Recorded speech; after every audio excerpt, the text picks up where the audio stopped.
Revenons une fois de plus sur le symbolisme.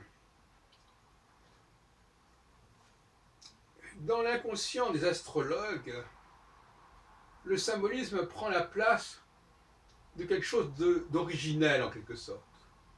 Ce serait comme le fondement même de l'astrologie. Ce qui est une erreur grossière sur le plan historique. Le symbolisme, c'est un emprunt à l'astronomie. Je dis bien à l'astronomie. Je ne parle pas de la connaissance des planètes en elles-mêmes, je parle du nom des planètes et du nom des signes. Ce sont des éléments étrangers à l'astrologie des origines. Et d'ailleurs, les astronomes eux-mêmes n'y sont pour rien, d'une certaine manière, jusqu'à un certain point.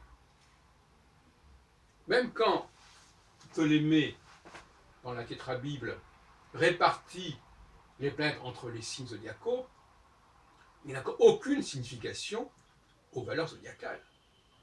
C'est comme s'il disait signe 1, signe 2, signe 3, signe 4. Ça n'entre absolument pas dans son raisonnement. Le nom des planètes n'entre en aucune façon dans son raisonnement. Donc, ça ne veut pas dire qu'elles n'apparaissent pas. Ça veut pas dire qu'elles ne sont pas désignées sous ce nom-là. Mais ce n'est qu'un mode de désignation et non pas de signification. C'est ce qu'on appelle le métalangage. C'est-à-dire que, voilà, là, par exemple, on est rue de la Providence, on pourrait être rue machin, rue truc, ça s'appelle comme ça. Et d'ailleurs, souvent, ce nom, il est apporté après coup. Il n'est pas déterminant dès le départ. Il y a déjà d'avenues à Paris qui n'ont pas le nom qu'elles avaient au départ. Comme l'avenue Foch s'appelait l'avenue du Bois au départ, par exemple. Le métro, le nom de l'avenue Jean Jaurès, elle a existé avant qu'on mette son nom de Jean Jaurès, parce que Jean Jaurès n'était pas connu et en tout cas n'était pas mort avant 1914. On pourrait multiplier comme ça les exemples. Donc ces noms, ces dénominations, certains veulent croire que c'est le fondement même de l'astrologie, ce qui est une erreur lamentable et grossière. J'en ai parlé tout à l'heure, c'est ce que j'appelle la reconnaissance par en bas. C'est-à-dire le peuple pensant que c'est important, associant l'astrologie à cette symbolique, eh ben attendons, ah ben, tant qu'à faire, eh ben, on va rentrer dans son jeu, à lui, au peuple. Comme ça, on sera reconnu par lui, sinon par les milieux académiques, mais au moins par la populace, par la foule. Mais en vérité, non. L'astrologie n'est pas fondée là-dessus. On dirait sur quoi elle est fondée. Alors, voilà la grande question, c'est ça. À partir du moment où on renonce à cette explication bébête du symbolisme zodiacal et mythologique, où va-t-on, hein? On est perdu, on risque d'être perdu. On retombe dans des théories sur la genèse, la formation du savoir astrologique, théories qui empruntent à l'histoire des religions, à l'histoire des savoirs, enfin, quelque chose qui passe par-dessus la tête de beaucoup de gens. Alors, tant qu'à faire, eh ben, on va se baser sur cette symbolique zodiacalo-mythologique. Mais c'est un pis-aller, c'est de l'astrologie du pauvre. Et du général, c'est un peu de ça dont il s'agit. On a une astrologie du pauvre, on lui donne des choses un peu comme fait Luc Biget, allez, un peu de mythologie, un peu de symbolisme, et puis voilà, vous êtes content, vous avez l'impression d'avoir appris quelque chose, ou du moins même pas d'avoir appris, d'utiliser le savoir que vous avez, parce que c'est un bagage qu'on apprend très jeune finalement, hein, les 4 éléments, les dieux de la mythologie, le panthéon, et puis ne parlons même pas des animaux du zodiaque, etc. Tout ça, c'est des bases qu'on acquiert très très jeune, dans la préadolescence, etc. Dans les premières années, même à l'école primaire, sinon dans les premières années du collège. Donc, bon, ouais, c'est pas sérieux. Donc voilà, donc on va partir de ces bases-là, au lieu de réfléchir sur les origines de l'astrologie. Ça ne veut pas dire que ces symboles et ces planètes n'existaient pas, ou qu'elles ne sont pas utilisable sur le plan référentiel, parce qu'il faut bien désigner les corps célestes d'une manière ou d'une autre.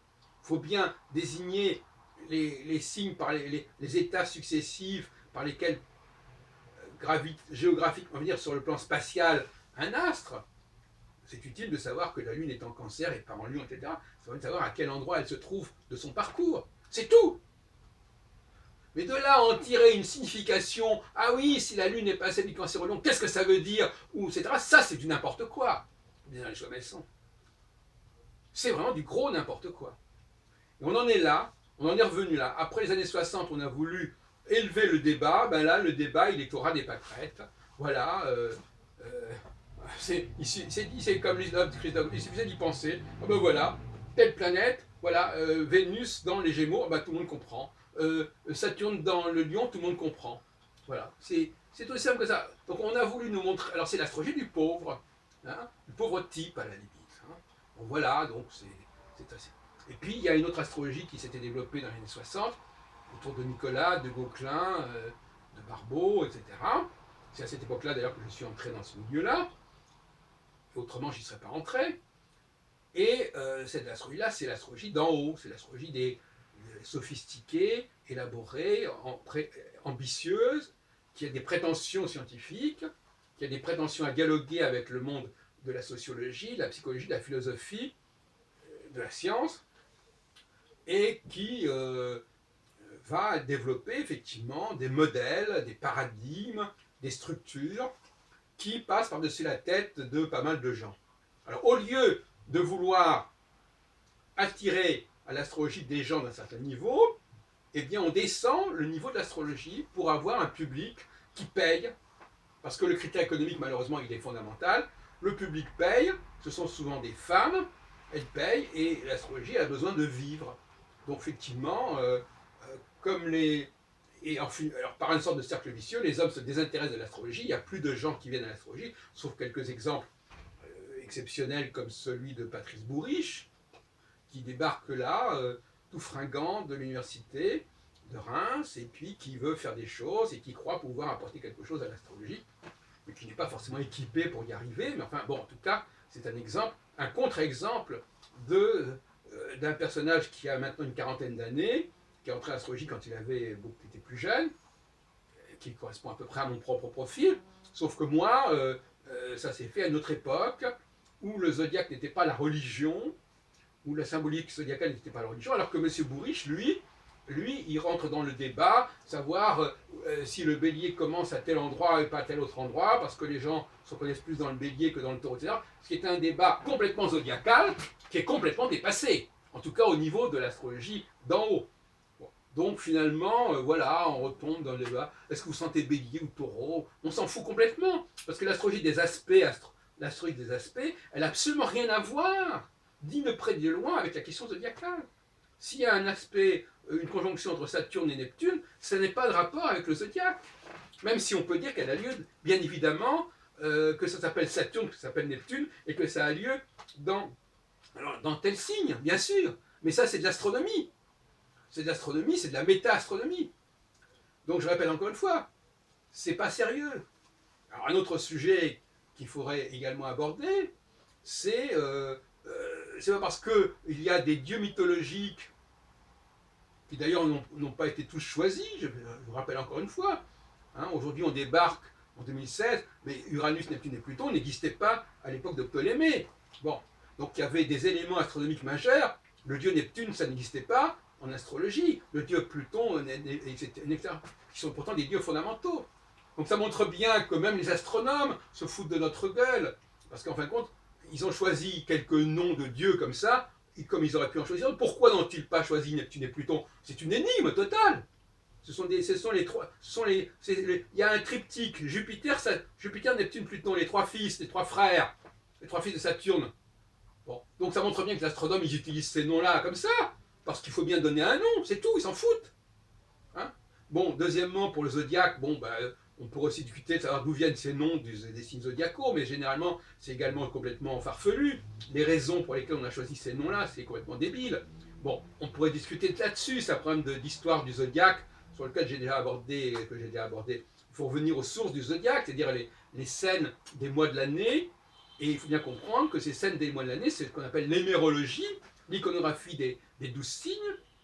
C'est quelque chose qui a été récupéré par l'astronome, parce que ça, il fallait bien trouver un système. Quand on a besoin de nommer quelque chose, eh bien on prend à gauche et à droite, on emprunte à gauche et à droite. Donc les astronomes ont pris la symbolique des 12 signes de l'année, et puis ils l'ont plaqué sur le parcours des planètes. C'était leur problème, ils avaient le droit de le faire. Mais maintenant que des astrologues utilisent ces noms pour en tirer des significations, c'est complètement délirant. Hein, même si, bon, alors que les pauvres, parce que moi je m'intéresse beaucoup à l'étude des pauvres et des riches, notamment au niveau alimentaire, que les pauvres se soient fait fabriquer une petite astrologie à partir de ça, à partir de ces miettes, c'est leur problème. Mais l'astrologie ne peut pas se contenter de ça. C'est pour ça que j'ai lancé ce projet de charte de la déontologie scientifique en astrologie, c'est-à-dire que l'astrologue ne doit pas dire n'importe quoi, il ne doit pas enseigner n'importe quoi. C'est sur ça qu'il y a un important. Il faut réformer l'enseignement de l'astrologie pour ne pas que les gens continuent encore quelques décennies à nous dire que ce qui est important en astrologie, c'est le symbolisme. C'est une imposture, c'est une supercherie, c'est une escroquerie intellectuelle.